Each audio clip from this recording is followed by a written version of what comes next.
Hey there, Postal here. So today I'm taking out the P-80A. This is one of my most flown planes. I think it's second only to the XP-58, although I haven't flown it all that much recently, just because I've been flying everything else under the sun. I really enjoy this plane. I've always enjoyed this plane, even before the American machine gun buff. It's not an overly strong plane, to be honest. But it's got a lot of flexibility, and it's got a lot of things I like. It's got some similarities to the P-51H. In fact, if you like the P-51H, you'll probably really like this. The biggest difference between the P-51H and this plane is the machine guns are centrally located on the P-80A. And the only other real huge difference is going to be the altitude performance of the P-51H is actually better than this. The overall airspeed is about the same. The maneuverability is about the same. Although this technically out of the box has slightly better speed and the P-51H has slightly better maneuverability. But you're kind of splitting hairs there. I've got mine specialized, as we can see here. And of course this is a premium plane, so you can put in any American pilot that you want. Meaning that, again, out of the box, this one should be a better option just because you can put in like your highest point pilot, where the P-51H you might not necessarily be able to do that. Not that I'm saying anybody needs to go out and buy this thing right away or anything like that. I'm just saying it's a fun plane if you like the Americans. It's not the most maneuverable thing, not the fastest thing, but it's got good balance. And I like that. I feel like I can... I think this... No, he's going away. I was going to say, I think this wannabe Big 9 might be heading in my general direction, but he's not. He's in trouble, though. He's a lot higher than he should be. If it's above my altitude performance in the P-80, then it is definitely above the I-260's altitude performance. We need to get people over there. I forgot to mark that. Speaking of P-51H, so the thing that does help this particular plane is its centrally located machine guns. It means I can get my guns on target a little bit easier than a P-51H can. I think this Yak 9's trying to kill me, which is kind of annoying. You know, just a little bit. If you could stop Yak 9U, excuse me, of course, tier 7.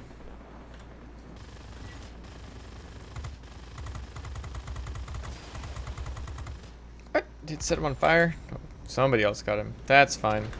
I really want to be defending this sector. We need to be capturing sectors. Of course, we're not in a capturing type plane. We're in a harasser. Really? Yeah, we can capture sectors, but it's not really the forte here. Let's go ahead, and I'm going to head over here. Maybe getting the command center will help us get the... Considering nobody's gotten mining facilities.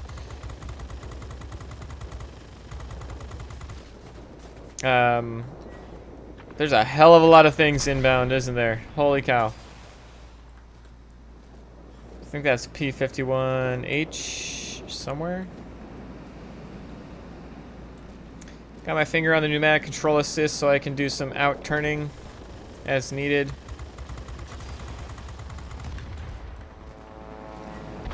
Got our Piggy in the 1056 up there. I'm gonna head back to the center.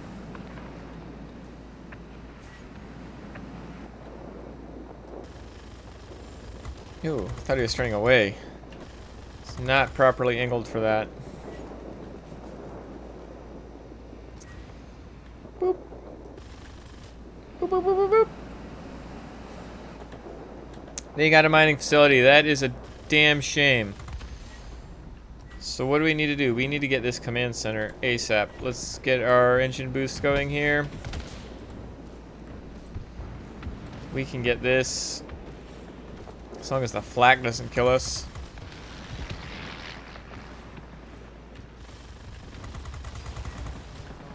Although there is a fighter inbound.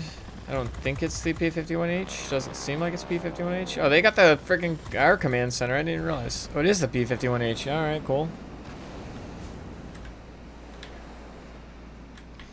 Oh, I think he got his pneumatic control assist on, so let's turn ours.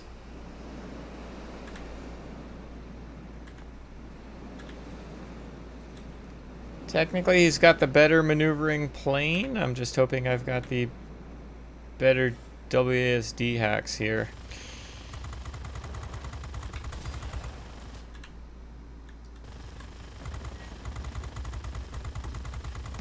Excellent. We are in a lot of trouble, though, here. Yeah. We've just got a lot that our team is not doing. We need Diego to pick it up, man.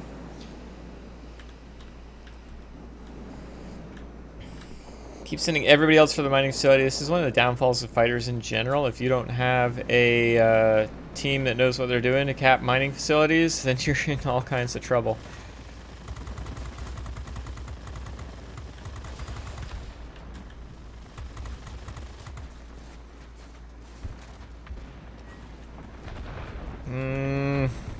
Going too slow.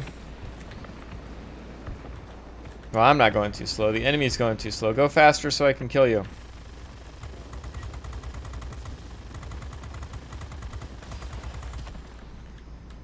That's what I'd like to say. You watch out for the multi-role fighter that's inbound.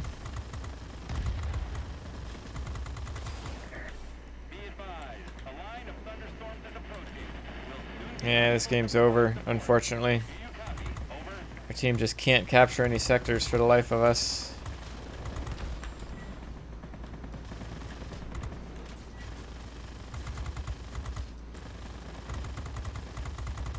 Tis a shame. Tis a shame. Well, alright. Yeah, I mean, their 1056 apparently is capturing stuff. Nobody else on their team's really doing anything, but our team's just doing even less. So, what can you do?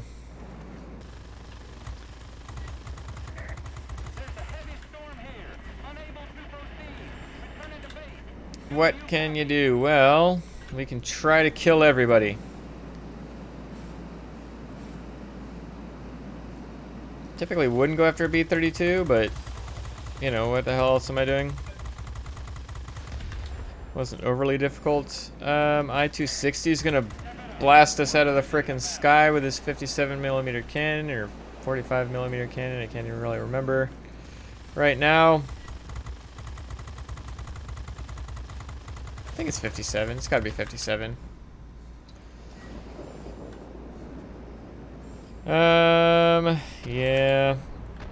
Yeah. Still nobody over capturing mining facilities. What a team.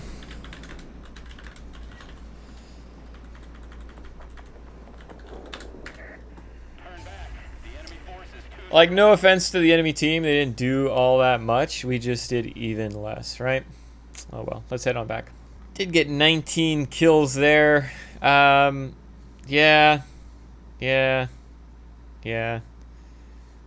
I guess I could have gone to... I got 4 sectors captured. Like...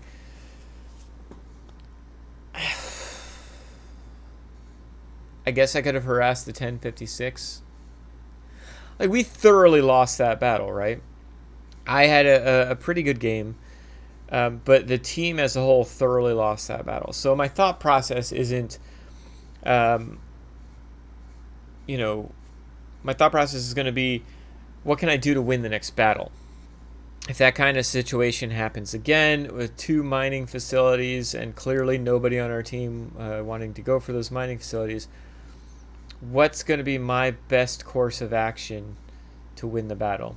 In this battle, my thought process was, you know, capture the command centers and then go ahead and capture the center, and that'll allow us to leverage the ability to get the mining facilities eventually.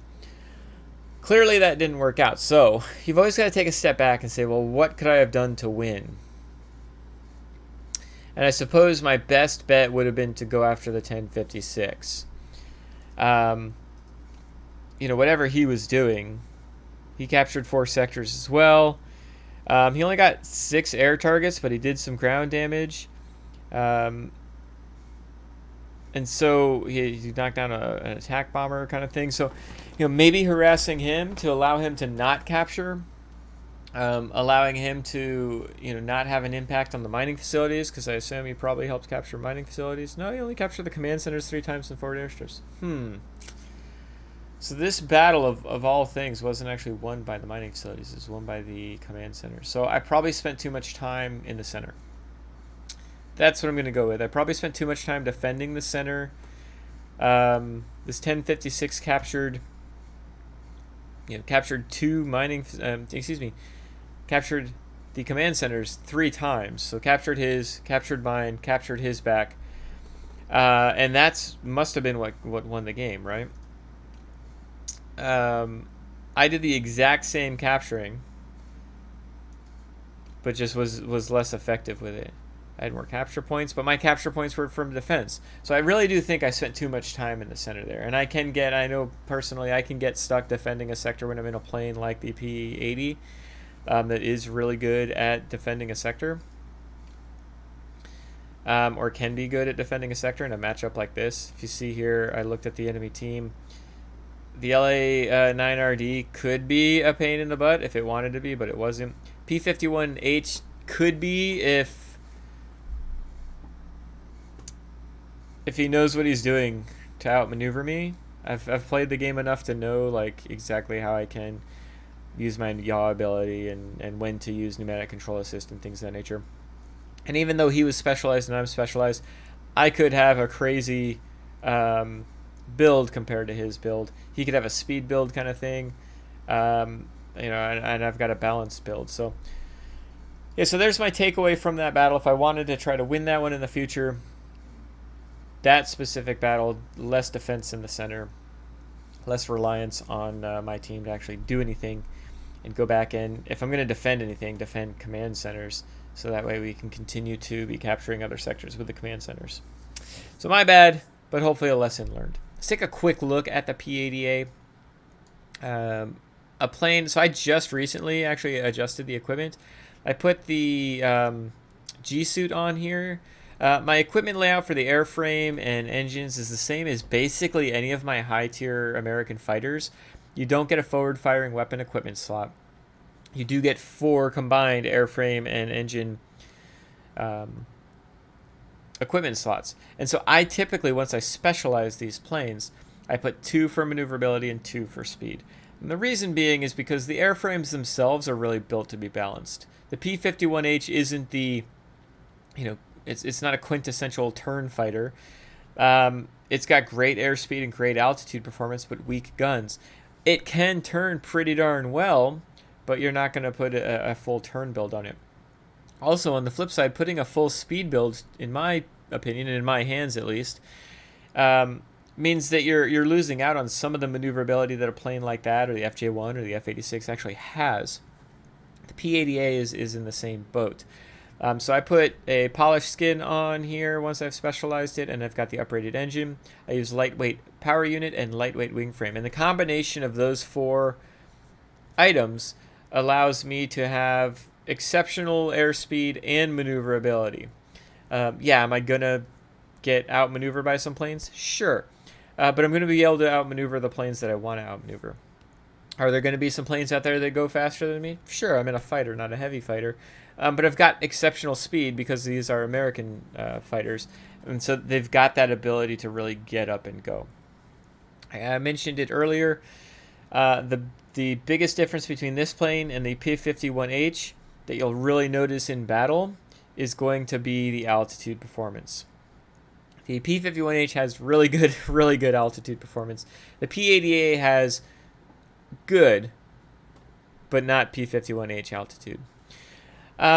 This is a pretty, if you like the P-51H though, this is a pretty comparable specimen, and in my opinion it's a little bit actually easier to fly, simply because your guns are centrally located. You're able to get those guns on target very quickly, not have to worry about the distances, or because your P-51H machine guns are on the wings, worrying about that crossfire or you getting that proper angle to be able to actually get the guns to fire. Having everything centrally located just makes it that much more simple. I just added the G suit on here to add more maneuverability to this plane. The accuracy buff that you would get from the gyroscopic sight, which I had on previously, wasn't really, wasn't noticeably different taking that off. So taking the sight off and putting something on that does make a difference, a noticeable difference, I think is the right step to take. And I'm going to be changing my F-86 loadout as well. On my FJ1, I've actually got the navigational radio equipment. That allows me to be really sneaky, because that helps your visibility and also helps your ability to see the enemy. The sight for 6 machine guns centrally located is not really needed. I got 19 kills in this battle, a good old postal medal, almost an ace. But I didn't notice any difference in the machine guns being able to hit.